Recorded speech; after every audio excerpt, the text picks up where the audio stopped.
नमस्कार दोस्तों, आप सभी का हमारे YouTube चैनल में स्वागत है। Welcome to this video. तो इस वीडियो के अंदर हम बात करने वाले इन्फ्लुएंजा डिसीज के बारे में। बहुत ही इंपॉर्टेंट टॉपिक है फ्रेंड्स, कई बार एग्जाम में पूछा गया है। सब्जेक्ट कौन सा है? सोशल एंड प्रिवेंटिव फार्मेसी, जो कि बी फार्मेसी 8th सेमेस्टर में है। ओके, यूनिट सेकंड के अंदर हमारा जो टॉपिक है इन्फ्लुएंजा, तो वो टॉपिक है।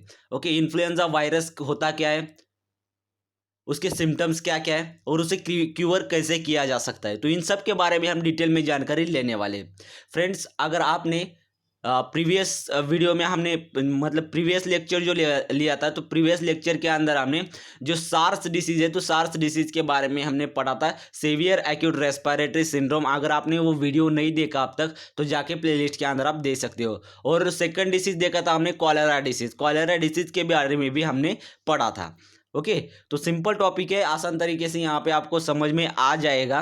तो अब तक आपने हमारे यूट्यूब चैनल को सब्सक्राइब नहीं किया दोस्तों, तो ज़रूर सब्सक्राइब करना, बिकॉज हम जब भी वीडियोज अपलोड करेंगे तो उसकी नोटिफिकेशन पहले आपको मिलेगी और आप इजीली हमारे वीडियो देख सकते हो। तो चलो इन्फ्लुएंजा डिसीज के बारे में हम पढ़ लेते हैं कि होता क्या है। इसका फर्स्ट ऑफ ऑल हम इंट्रोडक्शन का पार्ट देख लेते हैं। Okay, influenza and infectious illness cause by the influenza virus. तो इन्फ्लुएंजा जो डिसीज है, तो किस वजह से होता है, किस वायरस की वजह से होता है? तो इन्फ्लुएंजा वायरस, जो इन्फ्लुएंजा वायरस है, तो इन्फ्लुएंजा वायरस की वजह से होता है। इसे हम और क्या कह सकते हैं, तो फ्लू भी इसे हम कह सकते हैं। Okay, flu is a high infectious transmitted from one person organism to other. तो ये पर्सन से पर्सन वहाँ पे ट्रांसमिट होता है, स्प्रेड होता है। अगर किसी पर्सन को हो चुका है, तो वो अगर किसी को जाके टच कर सकता है, या फिर उसके सामने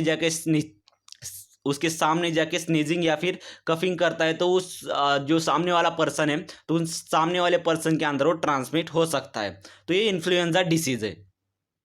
ओके, इन्फ्लुएंजा डिसीज किस वजह से होता है? तो जो इन्फ्लुएंजा वायरस है, तो इन्फ्लुएंजा वायरस की वजह से होता है। इसे हम और फ्लू भी कह सकते हैं। ये जो इन्फेक्टेड पर्सन है, तो इन्फेक्टेड पर्सन से स्प्रेड हो सकता है जब वो किसी के सामने कफिंग या स्नीजिंग करता है और उसे टच करता है, तो उसके जो अनइन्फेक्टेड पर्सन है, तो उसके अंदर भी ट्रांसमिट हो सकता है। ओके, तो ये हो गया इसका इंट्रोडक्शन का पार्ट। फ्रेंड, सिंपल टॉपिक था। आप देख लीजिए इसके सिम्टम्स के बारे में, सिम्टम्स ऑफ इन्फ्लुएंजा। तो इसके सिम्टम्स देख लीजिए, सेंट्रल के अंदर यहाँ पे देख लीजिए, हेडेक भी हो सकता है। ओके, फीवर भी आ सकता है फ्रेंड्स, हाई फीवर यहाँ पे आने के चांसेस बहुत ज़्यादा है। आपको कोरोना वायरस पता होगा फ्रेंड्स, जो कि अभी भी यहाँ पे कोरोना वायरस की वजह से 2 साल, तो आपको पता होगा कि 2 साल के अंदर कोरोना वायरस कितना स्प्रेड हो चुका था पूरे कंट्री के अंदर।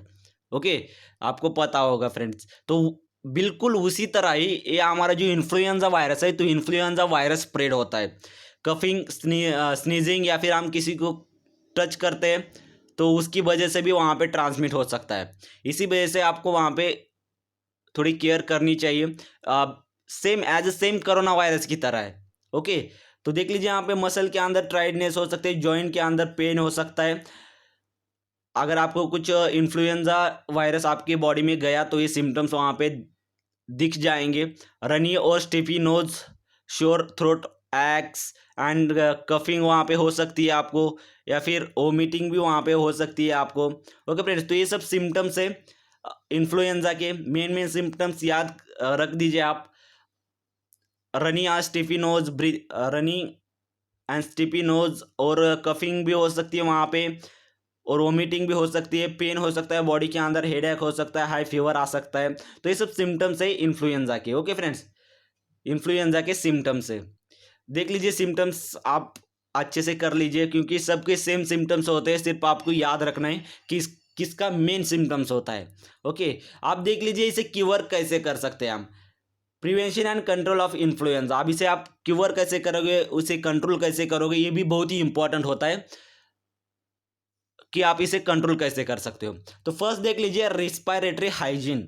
अब रेस्पिरेटरी हाइजीन के अंदर क्या होता है देख लीजिए, when coughing and sneezing cover the nose mouth with a handkerchief tissue paper. आप जब कफिंग कर रहे हो या फिर स्नीजिंग कर रहे हो, तो वहाँ पे जो आपका नोज हो गया या फिर माउथ हो गया, तो आपको कवर करना चाहिए हैंडकरचीफ या फिर टिश्यू पेपर से।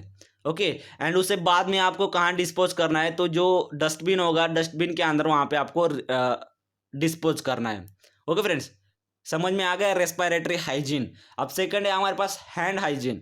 तो हैंड हाइजीन के अंदर क्या करेंगे आप, after interaction with the respiratory secretion and infected products, hand washing with the non antimicrobial soap and water.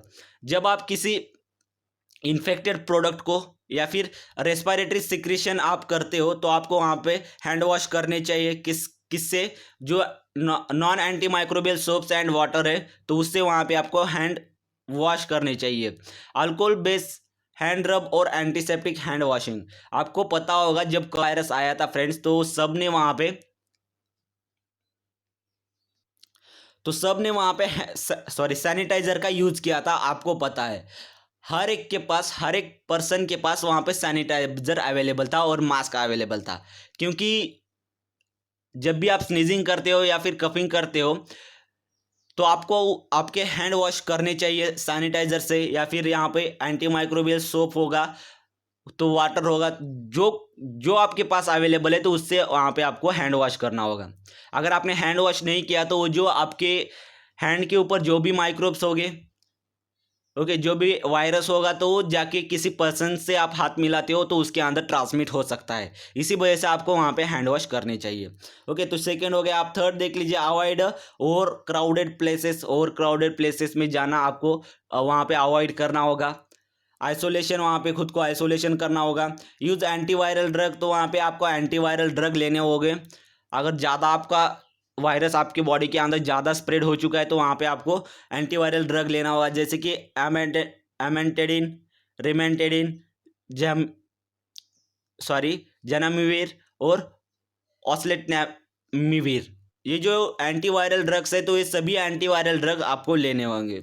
Okay, next देख लीजिए, वैक्सीन वहाँ पे आपको लेना होगा। जैसे कि कोरोना वायरस में हम सब ने 2-2 डोज वैक्सीन के ले लिए फ्रेंड्स। अभी आपको बूस्ट डोज वहाँ पे लेना है 2 डोज तो हमने ले लिया ऑलरेडी।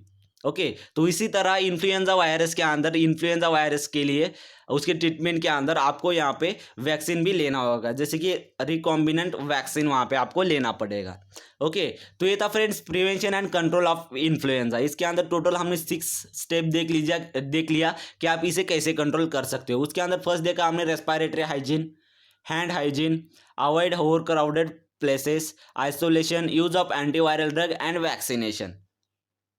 वैक्सीन्स। ओके, बहुत ही इंपॉर्टेंट टॉपिक था फ्रेंड्स इन्फ्लुएंजा।